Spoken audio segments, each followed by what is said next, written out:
அருட்பெருஞ்சோதி அருட்பெருஞ்சோதி தனிப்பெரும் கருணை அருட்பெருஞ்சோதி. எல்லா உயிர்களும் இன்புற்று வாழ்க, வள்ளல் மலரடி வாழ்க வாழ்க, கொல்லா வருதம் குவளையெல்லாம் ஓங்குக, நல்லோர் நினைத்த நலம் பெறுக, நன்றி நினைத்த எல்லோரும் வாழ்க இசைந்து. உலக மக்களே, அறிவார்ந்த அன்பர்களே, ஆண்மநேய ஒருமைப்பாடுடைய அன்பர்களே, வல்லப்பமான நமக்கு அருளிய திருவிற்பாவில் 3ஆம் திருமுறையில் 3ஆம் பதிகத்தில் இருக்கின்ற இரங்கல் மாலை என்ற பதிகத்தில் இருக்கின்ற பாடலுடைய விளக்கங்களை பார்த்து கொண்டிருக்கிறோம். இரங்கல் மாலை மொத்தம் 31 பாடல்களை கொண்டது. ஒவ்வொரு பாடலிலும் வல்லப்பெருமான் அவர்கள் இறைவன் தன்னை ஆட்கொண்ட பிறகு எந்த விதமான அருளையும் கொடுக்கவில்லை என்பதை ஒவ்வொரு பாடலிலும் ஒவ்வொரு பொருள்பட நமக்கு அருளி இருக்கிறார்கள். அதை பார்த்து கொண்டிருக்கிறோம். இதுவரை 25 பாடலுடைய விளக்கங்களை பார்த்திருக்கிறோம். இன்று 26வது பாடல். இந்த 25 பாடலுடைய சுருக்கம் என்ன என்பதை பார்த்துவிட்டு இந்த பாடலுடைய பொருளை நாம் பார்க்க போகிறோம். இதுவரையில் கூறப்பட்ட பாடல்களில் வல்லப்பெருமானவர்கள் சமயங்களும் மதங்களும் மார்க்கங்களும் சூழ்ந்திருந்த காலகட்டங்களில் இந்த மண்ணுலக்கே வருவிக்க உற்று தான் யார் என்ற தெரியாத நிலையில் வல்லப்பெருமான் மனநிலை எப்படி இருந்தது என்பதையும், அதன் பிறகு வல்லப்பெருமானை தன் மகனை அருட்பெருஞ்சோதி ஆண்டவர் 9வது ஆண்டிலே மண்ணுலைக்க வருவிக்க உற்று 9வது ஆண்டில் ஆட்கொண்ட பிறகு தன்னுடைய மறைப்பு நிலை நீங்கிய பிறகு இறைவன் யார் என்பதை வல்லப்பெருமானவர்கள் உணர்ந்து கொண்டார்கள். எதற்காக இந்த மண்ணுலைக்க வருவிக்க விட்டோம் என்ற நிலை தெரியாவிட்டாலும் கூட இறைவனால் ஆட்கொள்ளப்பட்டவன் என்ற நிலை மட்டும் அவருக்கு தெரிகிறது. அந்த நிலையில் இறைவனை பார்ப்பதற்காக திருவொற்றியூர் செல்லும் பொழுது மகனை பார்த்து காட்சி கொடுக்கிறார். அதன் பிறகு மறைந்து விடுகிறார். மறுபடியும் பவனி வரும்போது, திருவிழா வீதி வரும்போது வல்லப்பெருமானவர்கள் திருவொற்றியூரிலே தெருவிலே நின்று கொண்டிருக்கிறார். மகனை பார்த்தவுடன் தியாகராஜ பெருமான், அதாவது சிவபெருமான், நல்லா கவனிக்கணும். அப்போ சிவபெருமான் தான் கடவுள்னு அவர் நினைச்சிட்டு இருக்கிறாரு. அப்போ அருட்பெருஞ்சோதி ஆண்டவரை பற்றியோ சுத்த சன்மார்க்க பற்றியோ வல்லப்பெருமானவர்களுக்கு அப்போ தெரியாது. சமயங்களும் மதங்களும் மார்க்கங்களும் சூழ்ந்திருந்த காலகட்டங்களில் இறைவன் தன்னை ஆட்கொண்ட பிறகு இறைவன் யார் என்று தெரிந்து கொண்டாரே தவிர சமரச சுத்த சன்மார்க்கம் தெரியாதவருக்கு. அந்த நிலையில் தெருவில் நின்று கொண்டிருக்கும் போது இவரை பார்த்தவுடனே திரும்பி பார்க்காமல் சிவன் ஓடுகிறான். இவரும் பின்னாலே ஓடுகிறார். ஓட்டத்தை பிடிக்க முடியவில்லை என்று சொல்லுகிறார். அதன் பிறகு இப்படியெல்லாம் இறைவனை பார்க்க முடியவில்லை என்று சொல்லி கிளிகளையும் நாரைகளையும் தூதுவிட்டு கூட பார்த்து விட்டார். அதுக்கும் பலன் இல்லை. அதன் பிறகு உள்ளத்திடம் தன்னை தலைவியாகவும் இறைவனை தலைவனாகவும் வர்ணனை செய்து உள்ளத்தை தோழியாக வர்ணனை செய்து உலக மக்களுக்கு தெரிவிக்கிறார். அதான் இந்த பாடலுடைய மைய கருத்து. அந்த வகையில் நீங்கள் பார்க்க வேண்டிய பாடல் இரங்கல் மாலை 26வது பாடல், 3வது பதிகம். தீது தவிர்ப்பார். இறைவனை எந்த நிலையில் உருவகப்படுத்துகிறார்? இறைவன் எப்படிப்பட்டவன்? சமயங்களையும் மதங்களையும் மார்க்கங்களையும் சார்ந்த இறைவன் எப்படிப்பட்டவன்? தீது தவிர்ப்பார் திருவொற்றி தியாகர் அழியா திறத்தர். அவர் மாது மகிழ்ந்து என என்னை மாலையிட்டார். மாலையிட்ட போது கண்ட திருமுகத்தை நல்லா கவனிக்கணும். நீங்க மாலையிட்டார் என்று சொல்லுகிறார். நான் ஏற்கனவே ஒவ்வொரு பாடலிலும் இதை நான் கூறிக்கொண்டிருக்கிறேன். மாலையிட்டது என்பது ஆட்கொண்டது. தன்னை ஒரு பெண்ணாக உருவகப்படுத்தியதனால் மாலையிட்டார் என்று சொல்லுகிறார்.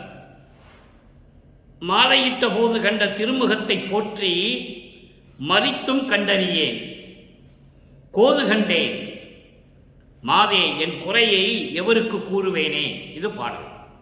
இந்த பாடலுடைய பதவுரை பாருங்க. தீது தவிர்ப்பார், தீமைகளை எல்லாம் நீக்கக்கூடியவர். திருவொற்றியூரில் இருக்கின்ற தியாகராஜர் அழியா திறத்தார், அழிவில்லாதவர், நித்தியமாக இருக்கின்றவர், அழிவில்லாத இறைவன். அவர் என்னிடம் வந்து மாது மகிழ்ச்சி என என்னை மாலையிட்டார். பெண்ணே, நீ மகிழ்வோடு இருப்பாயாக என்று சொல்லி எனக்கு மாலையிட்டார். அப்படி என்றால் என்ன அர்த்தம் என்றால், உலக மக்களுக்கு தெரிவிப்பது போல, அதாவது உலக மக்களே, தீமைகளை எல்லாம் தவிர்க்கக்கூடிய இறைவன், திருவொற்றியூரிலே இருக்கக்கூடிய இறைவன் அழியாமல் நித்தியமாக இருக்கக்கூடிய நிலை பேருடைய இறைவன் என்னிடம் வந்து ஆட்கொண்டார். அதைதான் மாலையிட்டார் என்று சொல்லுகிறார். மாது மகிழ்ச்சி என்னை மாலையிட்டார். மாலையிட்ட போது கண்ட திருமுகத்தை, என்னை ஆட்கொண்ட போது அவர் முகத்தில் ஏற்பட்ட அந்த மகிழ்ச்சி இருக்கிறதே, அதை மீண்டும் நான் பார்க்க முடியவில்லை. என்னை மாலையிட்ட போது அவருடைய முகத்திலே ஏற்பட்ட அந்த மகிழ்ச்சி, அந்த சந்தோஷத்தை மீண்டும் நான் பார்க்க முடியவில்லை. கோது கண்டேன், துன்பத்தையே அடைந்தேன், துன்பம் அண்டேன், குற்றம் குறைகளை எல்லாம் கண்டுகொண்டேன், துன்பங்களை அனுபவித்துக் கொண்டிருக்கிறேன் என்று சொல்லுகிறார். கோது கண்டேன். கோது என்றால் இந்த துன்பம் அடைந்தேன். மாதே, என் தோழியே, என் குறையை நான் எவரிடம் போய் சொல்லுவேன்? யாரிடம் போய் நான் சொல்ல முடியும்? உலக மக்களுக்கு சொல்லுகிறார். உலக மக்களே, நான் இந்த மண்ணுழைக்க வருவிக்க உற்று சமயங்களையும் மதங்களையும் மார்க்கங்களையும் சார்ந்திருந்த காலகட்டங்களில் நானும் இறைவனால் ஆட்கொள்ளப்பட்டு இறைவனை பார்ப்பதற்காக திருவொற்றியூரிலே தெருவிலே நின்று கொண்டிருந்த போது என்னை திரும்பி பார்க்காமல் ஓடுகிறார் இறைவன். அதன் பிறகு எப்படியாவது இவனிடம் அருளை பெற்றுக் கொள்ள வேண்டும் என்று சொல்லி நான் மறுபடியும் சென்ற போது எனக்கு எந்த பலனும் கிடைக்கவில்லை. ஆனால் என்னை ஆட்கொண்டானே தவிர, இறைவன் வந்து என்னை ஆட்கொண்டாரே தவிர எந்த அருளையும் கொடுக்கவில்லை. என்னை ஆட்கொள்ளும் போது அவர் முகத்தில் இருந்த அந்த மகிழ்ச்சி, அந்த மலர்ச்சி, அந்த சந்தோஷத்தை இன்னும் நான் பார்க்கவில்லை. துன்பங்களையே அனுபவித்துக் கொண்டிருக்கிறேன். உலக மக்களே, இந்த குறையை நான் யாரிடம் போய் சொல்லுவேன் என்று உலக மக்களுக்கு சொல்லுவது போல தோழியிடம், உள்ளத்திடம் சொல்லுகிறார் வள்ளற்பெருமான். இதான் இந்த பாடலுடைய மைய கருத்து. இப்போ இந்த பலவரை பார்த்தாச்சு. பாடலுடைய விளக்கம் பாருங்க, கோர்வையாக சொல்லுகிறேன். துன்பங்களையும் துயரங்களையும் குற்றங்களையும் நீக்கக்கூடிய இறைவன், திருவொற்றியூரிலே இருந்து கொண்டிருக்கின்ற தியாகராஜ பெருமான், அழிவில்லாமல் சுயமாக தோன்றிய இறைவன், இப்படிப்பட்ட இறைவனில் என்னிடம் வந்து பெண்ணை மகிழ்வோடு இருப்பாயாக என்று சொல்லி மாலையிட்டார். மாலையிட்ட போது அவர் முகத்தில் இருந்த அந்த மகிழ்ச்சி, அந்த சந்தோஷம், அதை நான் மறுபடியும் பார்க்கவில்லை. துன்பங்களையே அடைந்து கொண்டிருக்கிறேன், மனம் வரிந்து கொண்டிருக்கிறேன். தோழியே, இந்த குறையை நான் யாரிடம் போய் சொல்லுவேன் என்று சொல்லி உள்ளத்திடம் சொல்லுகிறார். இதை உலக மக்களுக்கு தெரிவிக்கிறார். அதை நம்ம விளக்கம் பார்த்தாச்சு. இப்போ இதே நிலை, இப்போ சமயங்களும் மதங்களும் மார்க்கங்களும் சூழ்ந்த நிலையில் இறைவனை எப்படி வர்ணனை செய்கிறார், எப்படிப்பட்ட இறைவன் என்று சொல்லுகிறார். அதன் பிறகு சுத்த சன்மார்க்கத்தை பெற்ற பிறகு இறைவன் யார் என்ற நிலையை கூறுகிறார். அதை பார்க்க போகிறோம். அதன் பிறகு எப்படியெல்லாம் அருளை பெற்றுக் கொண்டார், எதற்காக வருவிக்க உற்றார், ஏன் சமயங்களிலும் மதங்களிலும் மார்க்கங்களிலும் இறைவன் ஈடுபட செய்தார், இதையெல்லாம் நம் விளக்கங்களை இப்போ பார்க்க போகிறோம். நல்லா கவனிச்சுக்கணும் நீங்க. ஏனென்றால் இது காலத்தின் கட்டாயம், மக்களுக்கு தெரியப்படுத்த வேண்டிய கட்டாயத்தில் இருக்கிறோம். 1ஆம் திருமுறையிலிருந்து 4ஆம் திருமுறை வரைக்கும் இருந்த நிலை வேறு. ஏனென்றால் இந்த நிலைகளில் இருந்துதான் மக்களுக்கு சொல்ல வேண்டும். அதற்காகத்தான் அவர் வருவிக்க உற்றவர். இப்ப பாருங்க, 200 ஆண்டுகள் காலமாகவே இந்த நிலையை மக்களிடம் யாரும் கூறவில்லை என்பதுதான் வேதனையான ஒரு விஷயம். எல்லாமே சொன்னார்கள், ஆனால் உண்மை நிலையை, திருவருட்பாவில் இருக்கின்ற உண்மை நிலையை, வள்ளற்பெருமானுடைய இறை நிலையை மக்களுக்கு யாரும் தெரியப்படுத்தவில்லை என்பதுதான் உண்மை. இப்போ இந்த பாடலில் கூறப்பட்ட, இரங்கல் மலையில் கூறப்பட்ட 3 நிலைகள் பாருங்க. இறைவனை திருவொற்றியூரில் இருக்கின்ற இறைவன் என்று சொல்லுவார், அழியாத இறைவன் என்று சொல்லுவார். அவர் என்னை வந்து ஆட்கொண்டார் என்று சொல்லுகிறார். ஆட்கொண்டாரை தவிர எந்த அருளையும் கொடுக்கவில்லை. நான் துன்பங்களையே அடைந்து கொண்டிருக்கிறேன் என்று சொல்லி இந்த 3 நிலைகளை அந்த பாடலிலே உலக மக்களுக்கு தெரிவிக்கிறார் நமது இறைவன் வள்ளற்பெருமான் அவர்கள். அதன் பிறகு சமரச சுத்த சன்மார்க்கத்தை பெற்ற பிறகு இந்த பாடலுடைய இந்த நிலைகளுக்கு எப்படி விடை கிடைக்கிறது, எங்கெங்கே பதில் இருக்கிறது, விளக்கம் இருக்கிறது என்பதை பார்க்க போகிறோம். 6ஆம் திருமுறை பதிகம் 43 இறை திருக்காட்சி 26வது பாடல். இரங்கல் மாலையினுடைய 3ஆம் திருமுறையில் இருக்கின்ற இரங்கல் மாலையினுடைய 26வது பாடலுக்கு ஆறாம் திருமுறையிலே 43வது பதிகம் இறை திருக்காட்சியிலே பாடல் அந்த விளக்கம் இருக்கிறது. கருத்தனை. கருத்தனை இறைவனை எப்படி சொல்றாரு நீங்க கவனிச்சுக்கிட்டே வரணும். கருத்தனை எனது கண் அணையவனை, கருணை ஆரமுது எனக்கு அளித்த ஒருத்தனை. அங்க மாலையிட்டார் என்று சொல்லுவார், அருளை கொடுக்கவில்லை என்று சொல்லுவார். இறைவனை திருவற்றில் இருக்கின்ற இறைவன் என்று சொல்லுவார், தியாகராஜன் என்று சொல்லுவார், சிவன் என்று சொல்லுவார். ஆனால் இங்க எப்படி சொல்றதுன்னா இங்க கவனிச்சுக்கிட்டே வரணும். கருத்தனை எனது கண் அணையவனை, கருணை ஆரமுது எனக்கு அளித்த ஒருத்தனை, என்னை உடைய நாயகனை,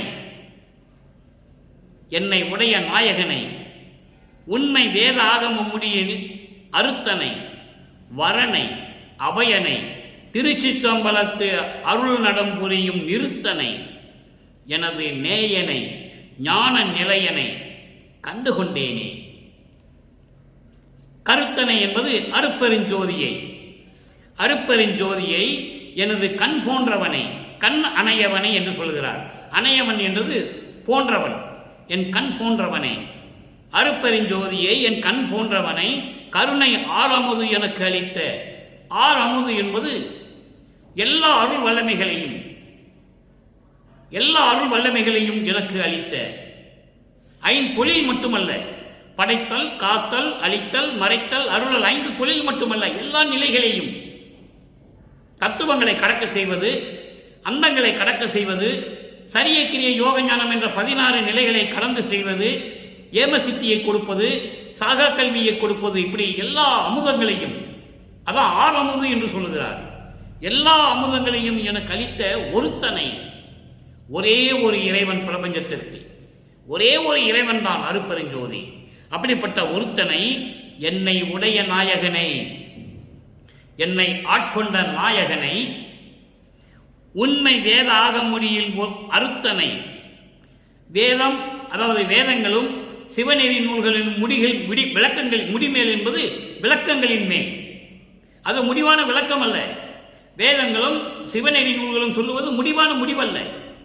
அந்த முடிவுகளுக்கெல்லாம் விளக்கங்கள் ஒன்று இருக்கிறது. அதற்கு மேலே இருக்கக்கூடிய அறுத்தனை, மெய்ப்பொருளை. அறுத்தன் என்பது மெய்ப்பொருள், மெய்ப்பொருள் என்பது அருப்பெருஞ்சோதி. அப்படிப்பட்ட இறைவனை, வரனை, கடவுளை, அபயனை, அடைக்கலம் கொடுத்த இறைவனை அப்படியும் சொல்லலாம். என்னை ஆண்டு கொண்ட இறைவனை அப்படியும் சொல்லலாம். ஆண்டு கொண்ட இறைவனை, திருச்சிற்றம்பலத்திலே அருள் நடம் புரியும் நிறுத்தனை. திருச்சிற்றம்பலத்திலே சத்தியஞான சபையிலே அருள் நடனம் செய்து கொண்டிருக்கின்ற அருப்பெருஞ்சோதியை, அதான் நிறுத்தன் என்று சொல்லுகிறார். நிறுத்தன் என்பது நடனமாடுகின்றவன். இங்க நடனமாடுகின்ற உடனே நீங்க நடராஜ கிட்ட போயிடக்கூடாது. அவன் வேறு, அவன் சமயங்களையும் மதங்களையும் மார்க்கங்களையும் சார்ந்தவன், பதத்தலைவன், அவங்களாம் வேறு. அப்போ அப்படிப்பட்ட அருப்பெருஞ்சோதியை, எனது நேயனை, எனது நண்பனை, ஞான நிலையனை, சத்திய ஞான சபையை கொண்டவனை, இறைவனை. ஞான நிலையம் என்பது சத்திய ஞான சபை. அப்படிப்பட்ட இறைவனை கண்டுகொண்டேனே என்று சொல்கிறார். அடுத்து பாருங்க, பதிகம் 62 ஆற்றாமை. ஆற்றாமை என்பது சகித்துக் கொள்ள முடியாத ஒரு நிலையை கூறுவது, பொறுக்க முடியாத ஒரு நிலை. அது எப்படிப்பட்ட நிலை? 6வது பாடல். 6வது பாடலிலே ஒரு விளக்கம் இருக்கிறது. எம் மேதகமும் உடையார்தம் இதயத்து அமர்ந்த இறைவனே. இறைவனை எப்படி சொல்றாருன்றது ஒரு விளக்கம். அங்க திருவற்றில் இருக்கின்ற இறைவன் மட்டும்தான் சொல்லுவார். இங்க சொல்றாரு பாருங்க, எம் மேதகவும் உடையவர்தம் இதயத்து அமர்ந்த இறைவனே, இம்மேதியினில் என்னை வருவித்திட்ட கருணை எம்மானே. சொல்லிட்டாரங்க, இந்த உலகத்திற்கு வருவிக்க செய்தவர். இம்மேதியினில் என்னை வருவித்திட்ட கருணை எம்மானே, நம் மேலவருக்கும் அறிவறிய நாதா. என்னை நயந்து ஈன்ற அம்மை, அப்பா இனி சிறிதும் ஆற்ற மாட்டேன் கண்டாயே. இனி உன்னை பிரிந்து கொஞ்ச அளவோடு நான் சகித்துக் கொள்ள முடியாது. விரைவில் வந்து எனக்கு அருளை கொடுக்க வேண்டும். எப்படி சொல்ற பாருங்க, என் மேதகவும் உடையதும் இதயத்து அமர்ந்த இறைவனே. இறைவன் எங்க இருக்கிறாரு? சமரச சுத்த சன்மார்க்க நெறியில் விளங்கிக் கொண்டிருக்கின்ற அன்பர்களின் உள்ளத்தில் இருக்கின்ற இறைவன், சாதுக்களின் உள்ளத்தில் இருக்கின்ற இறைவன். தெளிவா சொல்றாரு, எம் மேதகவும் உடையவர்தம் இதயத்தமர்ந்த இறைவன்.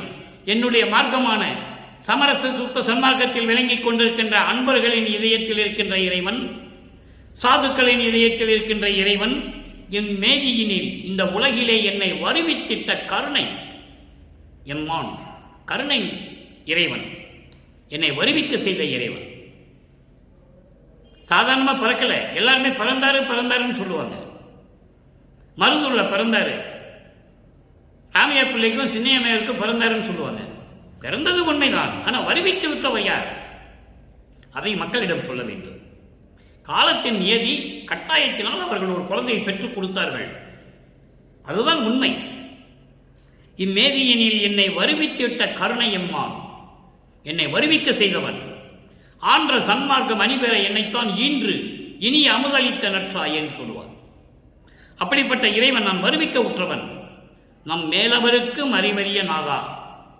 மேலவர் என்றால் விண்ணுலகத்தில் இருக்கின்ற அத்தனை பேரும், பிரம்மன் முதல் பிரம்மன், திருமால், ருத்திரன், மகேஸ்வரன், சதாசிவம் போன்ற பதத்தலைவர்கள், அக்னி, சூரியன், நட்சத்திரம் போன்ற மண்டலாதிபதிகள், விண்ணோர் வேந்தனாகிய இந்திரன், முனிவர்கள், ரிஷிகள், சத்தர்கள், சக்திகள், யாராக இருந்தாலும் சரி, இவற்றுக்கெல்லாம் அறிய முடியாத இறைவன் எனது இறைவன்.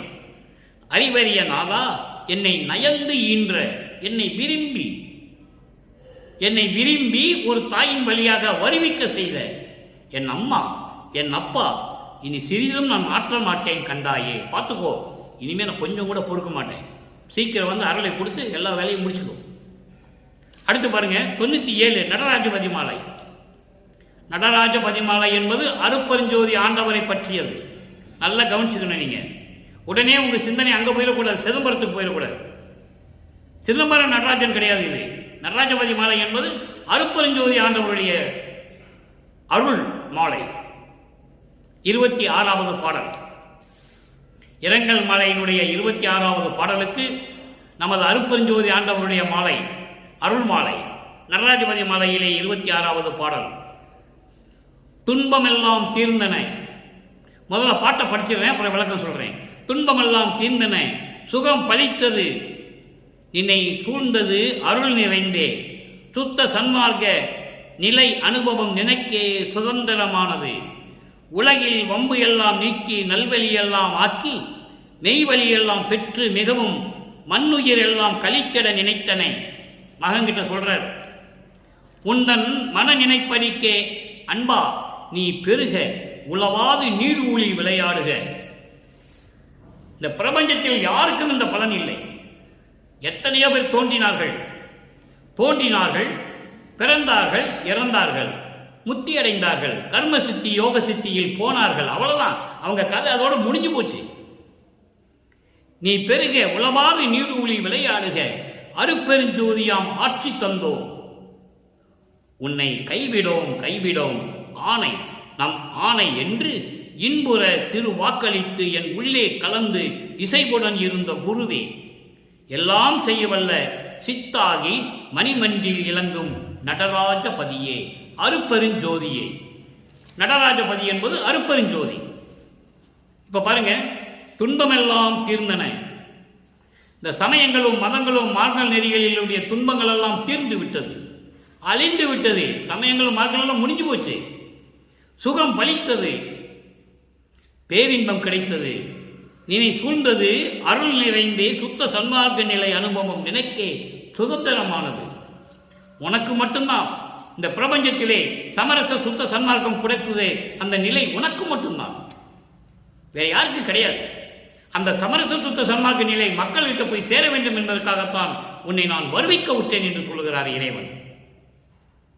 சுதந்திரமானது, உலகில் வம்பு எல்லாம் நீக்கி, உலகில் வருகின்ற இந்த தீய செயல்கள் கொடுமைகள் எல்லாம் நீங்கி, நல்வெளி எல்லாம் கொடுத்து மெய்வெளி எல்லாம் பெற்று, இந்த மண்ணுயிர் எல்லாம் கழித்திட, இந்த உலக உயிரினங்கள், மண்ணுயிர் என்பது உலகத்தில் இருக்கின்ற உயிரினங்கள், இவற்றையெல்லாம் நீக்கி இந்த உயிரினங்கள்லாம் மகிழ்வோடு வாழ வேண்டும் என்று நீ நினைத்தாய்.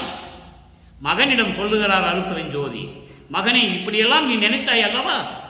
உந்தன் நினைப்படி, உன்னுடைய மன நினைப்படி, நீ மனதில் என்ன நினைத்தாயோ அதுபடியே என் அன்பு மகனே நீ பெருக, நீ வாங்கிக்கொள், என்ன வர வேண்டுமென்றால் என்னிருந்து வாங்கிக்கொள், எல்லாவற்றையும் பெற்றுக்கொள் என்று சொல்லி உளவாது நீடூழி விளையாடுக. உளவாது, அழிவில்லாது, என்றுமே நிலையாக இருக்கும்படி மரணமில்லா பெருவாழ்வு. அவர் இங்க வந்து மரணமில்லா பெருவாழ்வு வாங்கல. நீங்க அதை மட்டும் நல்லா புரிஞ்சுக்கணும். அவர் ஏற்கனவே அவர் இருக்கின்றவர். திருவிளையாடல், அப்பனும் மகனும் சேர்ந்து திருவிளையாடல் பண்றாங்க. எதுக்கு? சமரச சுத்த சன்மார்க்கத்தை மக்கள்கிட்ட சொல்லணும். அதுக்கு ஒரு திருவிளையாடல். நல்லா புரிஞ்சுக்கணும் நீங்க. உளவாது நீடூழி விளையாடுக. விளையாடுக என்பது ஆட்சி புரிவாயாக. அதுக்கு பின்னால சொல்றார் பாருங்க, அருப்பெரும் ஜோதியாம் ஆட்சி தந்தோ. திரு அருள் செங்கோலாட்சி கொடுத்துட்டேன் உனக்கு மகனே, நீ விளையாடு, உன் எண்ணப்படி விளையாடு. உலகத்தில் உள்ள உயிர்கள் எல்லாம் எப்படி இன்பமாக வாழ வேண்டும் என்று நீ நினைத்தாயோ அதன்படி நீ எல்லாமே செய், எல்லாமே விளையாடு. பிரபஞ்சத்தை இயக்குவாயாக. 5 தொழிலையும் உன்னிடம் கொடுத்து விட்டேனே, விளையாடு என்று சொல்லுகிறார் மகனிடம். அருப்பெருஞ்சோதியாம் ஆட்சி தந்தோம், உன்னை கைவிடும். இது என் சத்தியம், உன்னை கைவிட மாட்டேன் மகனே. ஏன்னா இவர் பயப்படுறார்கள். 5 தொழிலும் என்பால் அழித்தனை, அது கொண்டு செய்வகை தெரிவித்து இந்நாள் என்னோடு சேர்ந்து நீ இருத்தல் வேண்டும் என்று சொல்லுகிறார் இன்னொரு பாடலிலே. காரணம், 5 தொழிலையும் நம்மால் செய்ய முடியுமா என்ற ஒரு பயம் இருக்கதானே செய்யும். ஏனென்றால் 5 தொழிலையும் படித்து தனித்தனியாக படித்துக் கொண்டிருந்தார்கள். பிரம்மன் முதல் எல்லாருமே. அவர்கள் ஆட்சி காலம் முடிந்தது, ஆயுள் காலம் முடிந்தது, இறைவனுடைய திருவடியை சேர்ந்து விட்டார்கள். அப்போ அந்த பயத்தை போக்குகிறார் மகனிடம் தந்தை. பயப்படாத மகனே, நான் இருக்கிறேன் உன் உடம்பில், உன்னோடு 2 கலந்து கொண்டேனே, ஏன் பயப்படுகிறாய்? நான் உன்னோடு இருக்கிறேன், நீ உலகத்தை இயக்குவாயாக, விளையாடுக என்று சொல்கிறார். அருள் ஜோதியாம் ஆட்சி தந்தோம், உன்னை கைவிடும் கைவிடும் ஆணை. இது நம் ஆணை, நான் சத்தியமாக சொல்லுகிறேன். இன்புற வாக்களித்து, இப்படியெல்லாம் இன்புறமாக அருள் வாக்களித்து என் உள்ளே கலந்து, என் உள்ளத்திலே கலந்து இசைவுடன் இருந்த குருவே, என் விருப்பப்பட்டு விருப்பமுடன் உவந்து மகிழ்ந்து கலந்து, இப்படியெல்லாம் சொல்லுவார் வளர்ப்பமா. உவந்து கலந்து அடியேன் என்னும் சிறு குடிசையிலும் நுழைந்தேனையே என்று சொல்லுவார். திருநட புலிசிலே சொல்லுவார் ஒரு பாடலிலே. இப்படியெல்லாம் இருக்கின்ற இறைவன் என் உள்ளத்திலே கலந்து விருப்பமுடன் இருந்த குருவே, எல்லாம் செய்யவல்ல சித்தாகி இறைவனாகி மணிமண்டினில் இளங்கும் நடராஜபதியே, சத்தியஞான சபையிலே அருணடனம் செய்து கொண்டு விளங்கிக் கொண்டிருக்கின்ற அருப்பெருஞ்சோதி ஆண்டவரே என்று சொல்லுகிறார். அடுத்த ஒரு நிலை பாருங்க. இப்படியெல்லாம் அருளை பெற்றுக்கொண்டார். இதுக்கு கைமாறி என்ன செய்ய போகிறேன்? அந்த ஒரு நிலைக்கு பாடல், ஒரு விளக்கம். 16வது பாடல், கைமாறு இன்மை. 87வது பதிகம், 6ஆம் திருமுறை, 16வது பாடல். அங்கே இரங்கல் மாலையில அருளை கொடுக்கலன்னு சொல்லுவார். இங்கே எப்படியெல்லாம் அருளை கொடுத்து தன்னோடு கலந்து கொண்டார் என்பதை இந்த பாடலிலே விளக்கமாக கூறுகிறார். அன்பர்களை, நான் ஏற்கனவே கூறியிருக்கிறேன், 2.5 வருடம் காலமாக கூறிக்கொண்டிருக்கிறேன். ஒரு பாடலின் விளக்கம் மட்டும் சொல்ல வேண்டும் என்றால் 15 நிமிடத்தில் சொல்லிவிடலாம். அது நமது நோக்கமல்ல. இறைவன் கொடுத்த விளக்கம், சமயங்களும் மதங்களும் மார்க்கங்களும் காலகட்டங்களில் இருந்த விளக்கம், அதன் பிறகு சுத்த சன்மார்க்கத்தை பெற்ற பிறகு விளக்கம். இது மக்களுக்கு தெரியப்படுத்த வேண்டும் என்பதற்காகத்தான் இந்த வள்ளலார் ஊழியன் இறைவனுடைய தயவையும் கருணையும் பெற்றுக்கொண்டு இந்த விளக்கத்தை உங்களுக்கு நான் கூறிக்கொண்டிருக்கிறேன். கைமாறியின்மை 16வது பாடல். நல்ல கவனிங்க, அற்புதமான பாடல். பொருத்தி கொடுத்த புலை உடம்பில் புகுந்தேன். நல்ல கவனிங்க, பொருத்தி கொடுத்த புலை உடம்பில் புகுந்தேன், புனைத்ததற்கு இணங்காத எருதில் திரிந்தேன். புனைத்ததற்கு இணங்காத எருத்தில் திரிந்தேன், செய்பிழையை எண்ணாது அந்தோ என்னை முற்றும் திருத்தி புனித அமுதளித்து, நல்ல மனசில் வச்சுக்கங்க, புனித அமுதளித்து சித்தி நிலை மேல் சேர்வித்து என் கருத்தில் கலந்தோய் நிந்தனக்கு கைமாறு ஏது கொடுப்பேனே. பாடல். பொருத்தி கொடுத்த புலை உடம்பில் புகுந்தேன். உன்னாலே ஒரு தாயின் கருவறையிலே என்னை பொருத்தி அங்கே பிண்ட வடிவத்திலே இருந்த எனது உடம்பிலே என்னை புகுத்தினாய், நானும் புகுந்து கொண்டேன். எப்படி விளக்கம் பாருங்க. பொருத்தி கொடுத்த புலை உடம்பில் புகுந்தேன், நீதானே செய்தாய். உன்னிடமிருந்த அடியனை விண்ணுலகிலே உன்னிடம் மகிழ்ந்திருந்து கொண்டிருந்த உனது பிள்ளையை, செல்வப்பிள்ளையை நீ எனக்கு செல்வப்பிள்ளை என்று பெயரிட்டாய். அப்படிப்பட்ட என்னை ஒரு தாயின் கருவறையிலே பிண்ட வடிவமாக்கி அந்த உடம்பிலே, அந்த புலை உடம்பிலே என்னை கொண்டு போய் புகுத்தினாய். நானும் புகுந்து கொண்டேன். அதான் புகுந்தேன் என்று சொல்கிறார். புகுந்து கொண்டேன். புனைத்ததற்கு இணங்காத எருத்தில் திரிந்தேன். அதனால் என்ன விளைவாயிற்று? நீ என்னை ஆட்கொள்ளும் வரை கட்டுத்தரையில் இல்லாத மாடு போல திரிந்து கொண்டிருந்தேன். எருத்தில் திரிந்தேன். கட்டுத்தரையில் கட்டாத மாடு எப்படி இருக்கும்? தெரு தெருவா சுத்திட்டு வரும். அதுபோன்று நான் மாடு போன்று சுத்தி கொண்டிருந்தேன், திரிந்து கொண்டிருந்தேன். செய்விலையை எண்ணாது. எப்ப திரிந்து கொண்டிருந்தார்? சமயங்களையும் மதங்களையும் மார்க்கங்களையும் பின்பற்றி கொண்டு தான் யார் என்ற தெரியாத நிலையில் செய்த பிழைகளை எல்லாம் நினைத்து பார்க்காமல் எண்ணாது அந்தோ என்னை முற்றும் திருத்தி, என்னை முழுவதுமாக திருத்தி, முதலிலே என்னை அதில் ஈடுபட செய்து, சமயங்களிலும் மதங்களிலும் மார்க்கங்களிலும் ஈடுபட செய்து, அதன் பின்பு அந்த குற்றங்களை எல்லாம் என்னை பற்றி நினைக்காது, உன் உள்ளத்தில் நினைக்காது என்னை முற்றிலும் திருத்தி, அவற்றையெல்லாம் போக்கி, சமயங்களையும் மதங்களிலும் மார்க்கங்களில் உள்ள நெறிகளை எல்லாம் போக்கி புனித அமுதளித்து, புனித அமுது சமரச சுத்த சன்மார்க்க நெறி, சுத்த சன்மார்க்க நெறி, அதான் புனித அமுது என்று சொல்கிறார். சமரச சுத்த சன்மார்க்க நெறி அளித்து சித்தி நிலை மேல் சேர்வித்து. சித்தி நிலை என்பது கடவுள் நிலை. அதைதான் உந்தியார்களை சொல்லுவார். திருவுந்தியார் பதிகத்திலே 10வது பாடலிலே சொல்லுவார். 64வது பதிகம் திருவுந்தியார் 10வது பாடலிலே சொல்லுவார். முத்தியை பெற்றேன், அம்முத்தியினால் ஞான சித்தியை உற்றேன். முத்திக்கு அப்புறம் யாரும் எந்த நிலை இருக்குன்னு தெரியாது. நான் அடைந்து விட்டேன், ஞான சித்தியை உற்றேன், சித்தன் ஆனேன் என்று உண்டிப்பெற. சித்தன் என்பது கடவுள். அதை தான் இங்க சொல்லுகிறார். சித்தி நிலை மேல் வைத்து, கடவுள் நிலை மேல் வைத்து என்னை சேர்த்து என் உள்ளத்தில் கலந்தாய், கருத்தில் கலந்தாய் என்று சொல்லுகிறார். என் உள்ளத்தில் கலந்தாய், நிந்தனக்கு கைமாறி ஏது கொடுப்பேனே. அன்பர்களே, எப்படிப்பட்ட ஒரு விளக்கம்! இதை மக்களிடம் யாரும் சொல்லவில்லை. வல்லப்பமானுடைய இறைநிலையை யாருமே சொல்லவில்லை 200 ஆண்டுகளாக. அதுதான் வேதனையான விஷயம். பேசினார்கள், பல தலைப்புகளில் பேசினார்கள். நாம் இல்லை என்று சொல்ல முடியாது. இப்படியெல்லாம் பாடல்களில் சொல்லப்பட்ட உண்மைகளை எல்லாம் மக்களுக்கு யாரும் தெரியப்படுத்தவில்லை. என்ன அருமையா சொல்றார் பாருங்க. இப்படியெல்லாம் சமயங்களையும் மதங்களையும் மார்க்கங்களையும் இருந்தது உண்மைதான். அதை தான் பேருபதேசங்களை சொல்லுவார். அற்ப அறிவா இருந்தது. அப்போ எனக்கு அற்ப அறிவு இருந்ததுனால நான் இருந்துட்டேன். அதை இங்கே விளக்கமா சொல்றேன். இப்படியெல்லாம் இருந்த என்னை முழுவதுமாக என்னை திருத்தி சமரச சுத்த சன்மார்க்கத்தை கொடுத்து என்னை கடவுள் நிலைக்கு ஏற்றி விட்டாய். அப்ப இறைவனுடைய அருளை பெற வேண்டும் என்றால் சமரச சுத்த சன்மார்க்கத்துக்கு வந்துடணும். கீழே இருந்து வரணும்னு அவசியமே இல்லை. அவர் சொல்லிட்டாரு, நான் வந்துட்டேன், எனக்கு காலம் இருந்தது, எனக்கு தகுதி இருந்தது, நான் வந்து விட்டேன். நீங்கள் வருவதற்கு காலங்கள் ஆகிவிடும். இறைவன் வருகின்ற தருணம் சீக்கிரம் வாங்கன்னு சொல்றேன். அதனால் நீங்க சீக்கிரம் வந்துடுங்க. கருத்தில் கலந்தோய் நிந்தனுக்கு கைமாறு ஏது கொடுப்பேன் என்று சொல்லி இந்த பாடலை நமக்கு அருளியிருக்கிறார்கள் நமது இறைவன் வல்லப்பமானவர்கள். அடுத்து பாருங்க, சுத்த சிவநிலை 106வது பதிகம், சுத்த சிவநிலை 26வது பாடல். சுத்த சிவநிலை என்பது சுத்த சன்மார்க்கத்தினுடைய நிலை என்ன? சுத்த சன்மார்க்கத்தினுடைய நிலை என்ன? நல்லா சொல்லுங்க. உலக மக்களுக்கு சொல்றார்.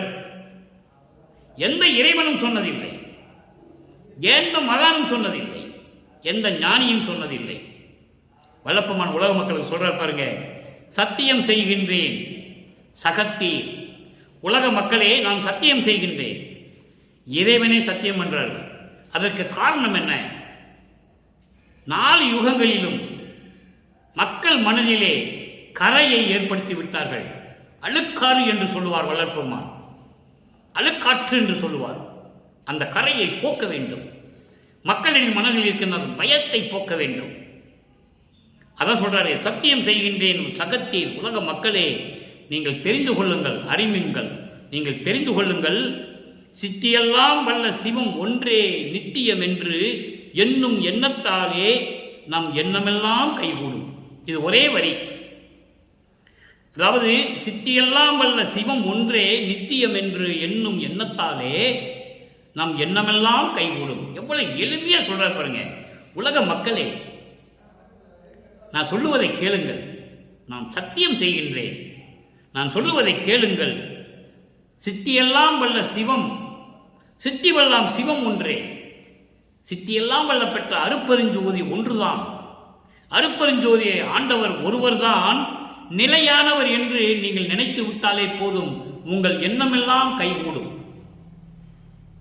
அருப்பெருஞ்சோதி ஆண்டவர் தான் கடவுள். அவர் ஒருவர் தான் கடவுள் என்ற எண்ணத்தை நீங்கள் மனதிலே வைத்துக் கொண்டால் அவன்தான் அழிவில்லாதவன், சுயமாக தோன்றியவன், ஆதியும் அந்தமெல்லாம் தோன்றிய அருப்பெருஞ்சோதி என்று சொல்லுவார் நமது இறைவன் வல்லப்பமானவர்கள். அப்படிப்பட்ட இறைவன் தான் அழிவில்லாதவன், அருப்பெருஞ்சோதி தான் இறைவன் என்று நீங்கள் உங்கள் எண்ணத்திலே நினைத்து விட்டாலே போதும், நீங்கள் நினைத்த எண்ணமெல்லாம் கைகூடும். நன்னுமின் பத்தேன் என்று நான். நன்னுமின் என்றால் வந்து சேருங்கள், பத்தேன் என்று நான். உலக மக்களுக்கு சொல்றாரு, ஒவ்வொருத்தரையும் சொல்றார். நான் இனிமேல் சுத்த சன்மார்க்கத்தில் இருக்கக்கூடிய பக்தன் என்று சொல்லி வந்து சேருங்கள், சீக்கிரம் வாருங்கள், எல்லா அருளையும் பெற்றுக் கொள்ளுங்கள், இறைவனுடைய அருளை பெற்றுக் கொள்ளுங்கள், செல்வங்களை பெற்றுக் கொள்ளுங்கள், நல்ல வாழ்வை பெற்றுக் கொள்ளுங்கள், மரணமில்லா பெருவாழ்வை பெற்றுக் கொள்ளுங்கள். இதெல்லாம் சொல்றாரு. அவன் எண்ணமெல்லாம் கைகூடும் என்று சொல்கிறார். எனவே உலக மக்களே, சமரச சுத்த சன்மார்க்கத்துக்கு வந்து சேர்ந்து கொள்ளுங்கள் என்று சத்தியம் செய்கிறார் இறைவன். ஏன் சத்தியம் செய்கிறார் என்றால், மக்கள் மாயையில் இருக்கிறார்கள், மயக்கங்களிலே சிக்கிக் கொண்டிருக்கிறார்கள். இந்த மதங்களும் சமயங்களும் மார்க்கங்களும் சொல்லப்பட்ட நெறிகளை பின்பற்றிக் கொண்டு துயரங்களையும் துன்பங்களையும் அடைந்து கொண்டிருக்கிறார்கள். சத்தியம் செய்தால்தான் உங்களுக்கு தெரியும் என்று சொல்லி இறைவனே மக்களுக்காக சத்தியம் செய்கிறார். சத்தியம் சொல்லுகின்றேன், சகத்தீர் அறிந்தீங்கள். எவ்வளவு அற்புதம் பாருங்க. எனவே அன்பர்களே, இறுதியான ஒரே ஒரு விளக்கம், மெய்யருள் வியப்பு. 112வது பதிகம், மெய்யருள் வியப்பு, 96வது பாடல். அங்கே 3ஆம் திருமுறையிலே இரங்கல் மாலையிலே 26வது பாடலிலே சொல்லுவார், என்னை ஆட்கொண்டாரை தவிர எனக்கு எந்த அருளையும் கொடுக்கவில்லை என்று சொல்லுவார். உலக மக்களிடம் சொல்லுவார், உலக மக்களே, என்னை இந்த மண்ணுலையை வருவிக்க உற்று இறைவன் என்னை ஆட்கொண்டானே தவிர, சமயங்களையும் மதங்களையும் மார்க்கங்களையும் பின்பற்றி கொண்டிருந்தேனே தவிர எனக்கு எந்த அருளையும் கொடுக்கவில்லை என்று சொல்லுவார். அதே இது சுத்த சன்மார்க்கத்தை பெற்ற பிறகு எப்படி சொல்லுகிறார் என்பதை இந்த பாடலிலே நீங்கள் பார்க்க போகிறீர்கள். இது பிரபஞ்சத்தின் உண்மை. 112வது பதிகம், மெய்யருள் வியப்பு, 96வது பாடல். அன்றே என்னை அடியனாக்கி ஆண்ட ஜோதியே, அதன் பின் பிள்ளையாக்கி அருள் இங்கு அளித்த ஜோதியே, நன்றே மீட்டு மேயனாக்கி நயந்த ஜோதியே, நீயும் நானும் ஒன்று என்று உரைத்து நல்கும் ஜோதியே. 4 வரிதான் பாருங்க. அன்றே என்னை அடியனாக்கி ஆண்ட ஜோதியே. அன்றே என்பது இந்த பிரபஞ்சம் தோன்றிவிட்ட காலத்தில் இருந்த இந்த விண்ணுலகிலே என்னை அடியனாக்கி ஆண்ட ஜோதியே. இந்த ஒரு வரிக்கு அன்பு மாலையிலே ஒரு பாடலிலே சொல்லுவார், ஒரு விளக்கம் தர காத்திருக்கிறேன். ஏனாவன் எனினும் யான் அம்மை எண்ணின் அடியேன் என அறிந்தேன் இதயம் அலர்ந்தேனே. ஏனாவன் எனினும் என்றால், நான் உன்னுடைய மகனாக இருந்தாலும் கூட இந்த மண்ணுலையை வருவிக்க உற்று உன் மகனாக இங்க வருவிக்க ஒரு செய்தாய் என்னை, இருந்தாலும் கூட நான் அம்மையின் நின் அடியேன். அம்மையின் என்றால் விண்ணுலகத்திலே நான் உனக்கு அடியனாக இருந்தவன், இதை நான் அறிந்து கொண்டேன். என்னை ஆட்கொண்ட பிறகு நான் அறிந்து கொண்டேன், அறிந்து கொண்ட பிறகு இதயம் மலர்ந்தேனே என்று சொல்லி 4ஆம் திருமுறையிலே 1வது பதிகத்திலே அன்பு மாலையிலே சொல்லுவார் வளர்ப்பமானவர்கள். அதெல்லாம் இனிமே விளக்கம் இருக்கு, நிறைய இருக்கு. இப்ப நம்ம 3வது எட்டில் தானே இருக்கிறோம். 3 24 வளர்ப்பமான் வருவிக்க உற்ற 1ஆம் ஆண்டிலிருந்து 51 ஆண்டுகளை 8 8ஆக பிரிக்கிறார் அருப்பெருஞ்சோதி ஆண்டவர். ஒவ்வொரு எட்டிலும் மகனுக்கு என்ன அருளை கொடுக்கிறார் என்பதை திருவிருப்பாவிலே தெளிவாக நாம் காண முடியும். அது இறைவனுடைய தயவும் கருணையும் அருளும் இருந்தால்தான் அதை பிரித்து சொல்ல முடியும். இப்ப நம்ம 3ஆம் திருமுறையை பார்த்துக்கிட்டு இருக்கோம். அப்ப அவர் 3வது எட்டில் இருந்து கொண்டிருக்கிறார். 3வது எட்டு என்பது மதங்களும் சமயங்களும் மார்க்கங்களும் சார்ந்த சூழ்நிலையில் எப்படியெல்லாம் துன்பப்பட்டார் என்பதையும் இறைவன் ஆட்கொண்டாரே தவிர எந்த அருளை கொடுக்கவில்லை என்பதையும் தெளிவாக கூறியிருக்கிறார்கள். 3 திருமுறை வரைக்கும் ஆட்கொண்டதை தவிர மகனுக்கு எந்த அருளையும் கொடுக்கவில்லை என்பதை திருவிற்பாவில் கண்ட உண்மை. அதுக்கப்புறம் பாருங்க, 4ஆம் திருமுறைக்கு வரும்போதுதான் அவ்வளவு அருமையா இருக்கும். இன்னும் நிறைய விளக்கங்கள் இருக்கு. இப்போ பாருங்க, அன்றே என்னை அடியனாக்கி ஆண்ட ஜோதியே, விண்ணுலகிலே என்னை அடியனாக்கி என்னை ஆண்டு கொண்ட ஜோதியே, அருட்பெரும் ஜோதியே, அதன் பின் பிள்ளையாக்கி, அதன் பின் இந்த மண்ணுலைக்கு வருவிக்க செய்து, ஒரு தாயின் வழியாக இந்த மண்ணுலைக்கு வருவிக்க செய்து என்னை பிள்ளையாக்கி அருள் இங்கு அளித்த ஜோதியே, இங்கு என்பது இந்த மண்ணுலகிலே இப்பொழுது அருள் அளித்த ஜோதியே, நன்றே மீட்டும் நேயனாக்கி நயந்த ஜோதியே, நன்மைகளை செய்யக்கூடிய உயிரினங்களுக்கு நன்மைகளை செய்யக்கூடிய ஒரு அன்பனாக்கி என்னை, ஒரு நண்பனாக்கி உயிரினங்களுக்கெல்லாம் என்னை நண்பனாக்கி நயந்த ஜோதியே, நானும் நீயும் ஒன்று என்று உரைத்து நல்கும் ஜோதியே, நானும் நீயும் ஒன்றுதான் மகனே என்று எனக்கு அருளிய ஜோதியே. எவ்வளவு அற்புதம் பாருங்க. அப்போ அருட்பெருஞ்சோதி ஆண்டவரும் வள்ளற்பெருமானும் ஒன்றுதான். அப்பனும் மகனும் சேர்ந்து திருவிளையாடல் செய்கிறார்கள். கடைசி திருவிளையாடல். இனிமே இறைவனுடைய திருவிளையாடலே கிடையாது. இனிமேல் ஒன்லி ஆக்ஷன் தான். இப்படி நடனம் புரிந்து, அதாவது என்ன சொல்லணும்னா, இன்னும் மக்கள் மனதிலே சுத்த சன்மார்க்கத்திலே பேசக்கூடியவர்கள் கூட நடராஜபதிக்கும் நடராஜனுக்கும் வேறுபாடு இல்லாமல் பேசிக் கொண்டிருக்கிறார். அதான் மக்கள் என்ன பண்றாங்க, வடலூருக்கு போகும்போது சிதம்பரம் போயிட்டு போகலாம், சிதம்பரம் போயிட்டு போகலாம், சிதம்பரத்தில் வந்து இங்கே வரணும்ல, யார் வரணும்? தீட்சிதர்கள், ஒரு தீட்சிதர் கூட வடலூருக்கு வருவதில்லை. அவன் கொள்கையில் அவன் பிடியாக இருக்கிறான், உறுதியாக இருக்கிறான். ஆனால் சுத்த சன்மார்க்கம் என்று சொல்லி வடலூருக்கு வரக்கு முன்னால் நேர சிதம்பரத்துக்கு போயிட்டு அங்கே வருவாங்க. காரணம், வள்ளலார் அங்கே போனாராம். அங்கே வடலூரில் போய் அங்கே சிதம்பரத்தில் போய் மகாமந்திரம் சொல்ல முடியாது, விடமாட்டான். ஒரு தீட்சிதர் வந்து இங்கே வடலூரில் வந்து சித்தி விழாவத்திலேயோ சத்தியஞான வந்து அருட்பெருஞ்சோதி சொல்ல சொல்லுங்களே பார்ப்போம். அப்போ நடராஜன் வேறு, அருட்பெருஞ்சோதி வேறு. அதை நீங்கள் நல்லா புரிஞ்சுக்கணும். அப்போ அந்த நிலையில் இருந்து கொண்டு நானும் நீயும் ஒன்று என்று உரைத்த நல்கும் ஜோதியே, நீ நான் ஒன்றுதான் மகனே, கவலைப்படாத மகனே என்று சொல்லிக்கொண்டு எனக்கு அருளிய இறைவனே என்று சொல்லுகிறார். எனவே அன்பர்களே, இன்று நாம் பார்த்த பாடலுடைய விளக்கம் நிறைவடைவிட்டு, மதங்களும் சமயங்களும் மார்க்கங்களும் சார்ந்த காலகட்டங்களில் இறைவனை எப்படி வேண்டினார் என்பதையும், இறைவனை பார்க்க முடியாமல் அருளை பெற முடியாமல் எப்படியெல்லாம் தவித்தார் என்பதையும், அதன் பிறகு மகனுக்கு சமரச சுத்த சன்மார்க்கத்தை கொடுத்த பிறகு அருட்பெருஞ்சோதி ஆண்டவர் தான், இந்த அருட்பெருஞ்சோதி ஆண்டவர் ஒருவர் தான் என்ற நிலையை இந்த உலக மக்களுக்கு தெரியப்படுத்தியதையும், அருட்பெருஞ்சோதி ஆண்டவரிடம் எப்படியெல்லாம் அருளை பெற்றுக் கொண்டார் என்பதையும், அருட்பெருஞ்சோதி ஆண்டவர் இவரும் ஒன்றாக கலந்து கொண்டார்கள் என்பதையும் விரிவாக இந்த பாடலுடைய விளக்கங்களின் மூலம் நாம் அறிந்து கொண்டோம். எனவே அன்பர்களே, அப்படிப்பட்ட இறைவனை நீங்களும் வணங்கி சமரச சுத்த சன்மார்க்க நெறியில் இருந்து கொண்டு கொலையும் புலையும் தவிர்த்து அருட்பெருஞ்சோதி அருட்பெருஞ்சோதி தனிப்பெருங்கருணை அருட்பெருஞ்சோதி என்ற மகாமந்திரத்தை உச்சரித்து சமரச சுத்த சன்மார்க்க நெறிகளில் இருக்கின்ற அந்த ஒழுக்கங்களை எல்லாம் கடைபிடித்து இறைவனை வேண்டி வணங்கி இறைவனுடைய அருளையும் செல்வங்களையும் பெற்றுக்கொண்டு இந்த வையகத்தில் நீங்கள் வாழ்வாங்கு வாழ வேண்டும், நீங்கள் எல்லாம் நோயற்ற வாழ்வில் வாழ வேண்டும், மரணமில்லா பெருவாழ்வை பெற்று நீங்கள் வாழ வேண்டும் என்று இறைவனுடைய தயவோடையும் கருணையோடையும் இந்த வள்ளலார் ஊழியன் கூறிக்கொண்டு விடைபெறுகிறேன். மீண்டும் நாளை சந்திப்போம். நன்றி, வணக்கம். அருட்பெருஞ்சோதி அருட்பெருஞ்சோதி தனிப்பெரும் கருணை அருட்பெருஞ்சோதி. நன்றி, வணக்கம்.